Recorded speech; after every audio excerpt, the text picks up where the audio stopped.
എന്റെയും നിങ്ങളുടെയും ഒക്കെ അടുത്ത് മലക്കുകൾ ഇറങ്ങി വന്നിട്ട് ഒരു മലക്ക് ഫയഖൂലു അഹദുഹുമാ, ഒരു മലക്ക് പറയുന്നുണ്ട് അല്ലാഹുമ്മ അഅതി മുൻഫികൻ ഖലഫാ, അല്ലാഹുമ്മ അഅതി മുൻഫികൻ. ആരാണ് ദുആ ചെയ്യുന്നത്? മലക്കുകളാണ്. ഞാനും നിങ്ങളും ദുആ ചെയ്താൽ ഒരു പക്ഷെ ഉത്തരം കിട്ടണമെന്നില്ല. എന്നാൽ അള്ളാഹുവിന്റെ കൽപ്പന മാത്രം അനുസരിച്ച് അള്ളാഹുവിന് ഒരു എതിരും ചെയ്യാത്ത മുഖറബീങ്ങളായ മലക്കുകളാണ് ദുആ ചെയ്യുന്നത്. അല്ലാഹുമ്മ അഅതി മുൻഫികൻ ഖലഫാ, അല്ലാഹുവേ ചെലവഴിക്കുന്നവർക്ക് നീ പകരം നൽകണേ അല്ലാ. ചെലവഴിക്കുന്നവർക്ക് എന്താണോ ഒരു മനുഷ്യൻ ചെലവഴിക്കുന്നത് അവന് നീ മാനം കെടുത്തല്ലേ, അവന് വഷളാക്കല്ലേ, അവന് നീ പകരം കൊടുക്കണേ. 1000 കൊടുത്തവന് 1000 തിരിച്ചു കൊടുക്കണേ. മലക്ക് ദുആ ചെയ്യുകയാണ്.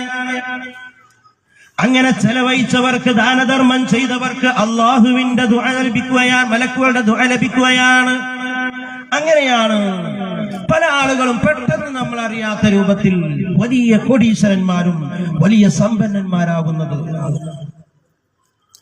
എന്നാൽ ഒന്നിനും കൊടുക്കാതെ, ഒരു ദാനധർമ്മവും ചെയ്യാതെ, എന്റേത് മാത്രം ആലോചിച്ച്, എന്റെ കുടുംബം മാത്രം ആലോചിച്ച് അള്ളാഹുവിന് വേണ്ടി അള്ളാഹുവിന്റെ മാർഗത്തിൽ പള്ളിക്കോ മദ്രസകൾക്കോ ദീനീ സ്ഥാപനങ്ങൾക്കോ ഒന്നും ചെലവഴിക്കാതെ ഈ ദുന്യവിയായ ചിന്ത മാത്രം ഉദ്ദേശിച്ചുകൊണ്ട് ദുന്യവിയായ കാര്യങ്ങൾക്ക് മാത്രം ചെലവഴിക്കുന്നു.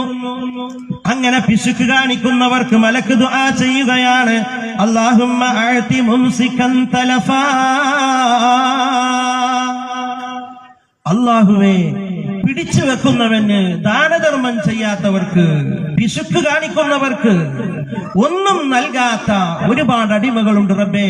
അങ്ങനത്തെ ആളുകൾക്ക് തലഫാ, നാശം നൽകണമേ, അവനെ നീ പരാജയപ്പെടുത്തണമേ, അവന്റെ സമ്പത്തിൽ നീ അഭിവൃദ്ധി നൽകല്ലേ. നീ അവന് നൽകിയത് കൊണ്ട് നിന്റെ ദീനിന് ഒരു ഉപകാരം കിട്ടുകയില്ല, നിന്റെ സ്ഥാപനങ്ങൾക്ക് ഉപകാരമുണ്ടാവുകയില്ല. അല്ലാഹുമ്മ അല്ലാഹുമ്മ അല്ലാഹുവേ അഅതി മുംസികൻ തലഫാ, പിടിച്ചു വെക്കുന്നവർക്ക് നാശം നൽകണമേ. ആരാ ദുആ ചെയ്യുന്നത്? മഹാന്മാരാകുന്ന മലക്കുകളുടെ ദുആയാണ്. അതുകൊണ്ട് നാളത്തെ പ്രഭാതത്തിൽ, മറ്റന്നാളത്തെ പ്രഭാതത്തിൽ നമുക്ക് വേണ്ടി ദുആ ചെയ്യുന്ന മലക്ക് അത് നല്ലതിനുള്ള പ്രാർത്ഥനയാവാൻ നമ്മൾ ശ്രമിക്കേണ്ടതുണ്ട്. നാളെയും ഇവിടെ നിന്നങ്ങോട്ടുള്ള മുഴുവൻ ദിവസങ്ങളിലും നമുക്ക് കഴിയുന്ന രൂപത്തിൽ ഒന്നുമില്ല എങ്കിൽ നമ്മുടെ വീടിന്റെ മുമ്പിൽ വന്നുകൊണ്ട് ഞാൻ ഇന്നെ തീങ്കാനയിലെ പിരിവുകാരനാണ്, അല്ലെങ്കിൽ ദീനീ സ്ഥാപനത്തിൽ നിന്നാണ്, വല്ലതും തരണേ എന്ന് പറയുന്നു. അല്ലെങ്കിൽ ഒന്നും കഴിവില്ലാത്ത, സാമ്പത്തികമായി വളരെ മോശമായി നിൽക്കുന്ന പല ആളുകളും നമ്മുടെ വീടിന്റെ മുമ്പിൽ വന്ന് നിൽക്കുമ്പോ നമ്മെ കൊണ്ട് കഴിയുന്ന രൂപത്തിൽ 10 ആണെങ്കിൽ 10, നമ്മെ കൊണ്ട് കഴിയുന്ന ഏതെങ്കിലും രൂപത്തിൽ ദാനധർമ്മങ്ങൾ ചെയ്താൽ ആ നല്ലതിന് വേണ്ടി പ്രാർത്ഥിക്കുന്നവന്റെ പ്രാർത്ഥനയിൽ, മലക്കിന്റെ പ്രാർത്ഥനയിൽ നമുക്ക് ഉൾക്കൊള്ളാൻ കഴിയും. അതുകൊണ്ട് പ്രിയമുള്ള മുഅ്മിനീങ്ങളെ, ഞാൻ സുദീർഘമായി പറയുന്നില്ല.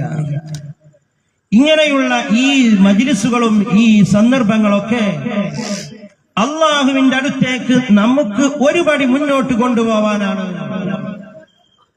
ഇങ്ങനെയുള്ള മജ്ലിസുകൾ ഉണ്ടാക്കുന്നതും നമ്മൾ വരുന്നതും നേരത്തെ സൂചിപ്പിച്ചതുപോലെ എന്ത് നല്ല അമലുകളാവട്ടെ, ഏത് നല്ല പ്രവർത്തനമാണെങ്കിലും അതിൽ ഒന്നാമതായി വേണ്ടത് ഇന്നമൽ അഅ്മാലു ബിന്നിയ്യാത്ത്, അമലുകൾ സ്വീകരിക്കാൻ നിയ്യത്ത് അത്യാവശ്യമാണ് എന്ന് സയ്യിദുനാ റസൂലുള്ളാഹി സ്വല്ലല്ലാഹു അലൈഹി വസല്ലം തങ്ങൾ പറഞ്ഞതുപോലെ നമ്മുടെ നിയ്യത്തുകളാണ് നമ്മൾ പ്രാധാന്യം കൽപ്പിക്കേണ്ടത്. അതുകൊണ്ട് ഇനി മുതൽ നമ്മുടെ ഏത് പ്രവർത്തനങ്ങളിലും അങ്ങനെയുള്ള കാര്യങ്ങൾ ഉണ്ടാവാൻ വേണ്ടി ശ്രദ്ധിക്കണമെന്ന് എന്റെ ശരീരത്തിനോടും നിങ്ങളോട് ഓർമ്മപ്പെടുത്തുകയാണ്. അല്ലാഹു സുബ്ഹാനഹു വ തആല നമ്മൾ പറഞ്ഞതും കേൾത്തതും അല്ലാഹു സ്വാലിഹായ ഒരു അമലായി സ്വീകരിക്കട്ടെ. ഇത് നാളെ മരണപ്പെട്ട് ഖബറിൽ കിടക്കുന്ന സമയത്ത്, മഅ്ശറയിൽ നിൽക്കുന്ന സമയത്ത്, ഹിസാബിന്റെ സമയത്ത്, സിറാത്ത് പാലം വിട്ട് കടക്കുന്ന സമയത്തൊക്കെ ഈ പറഞ്ഞത് നമുക്കൊരു മുതൽക്കൂട്ടാക്കി അല്ലാഹു മാറ്റുമാറാവട്ടെ. ആമീൻ ബിറഹ്മതിക യാ അർഹമർ റഹീമീൻ. നിങ്ങൾ എല്ലാവരുടെയും സമ്മതപ്രകാരം ബിസ്മില്ലാഹിർ റഹ്മാനിർ റഹീം ഇന്നാ ഫതഹ്നാ ലക ഫത്ഹൻ മുബീന എന്ന സുന്ദരമായ പരിശുദ്ധമായ ഖുർആൻ വചനം കൊണ്ട് ഈ യോഗം ഉദ്ഘാടനം ചെയ്യുന്നു. വആഖിറു ദഅവാനാ അനിൽ ഹംദുലില്ലാഹി റബ്ബിൽ ആലമീൻ. അസ്സലാമു അലൈക്കും വറഹ്മത്തുള്ളാഹി.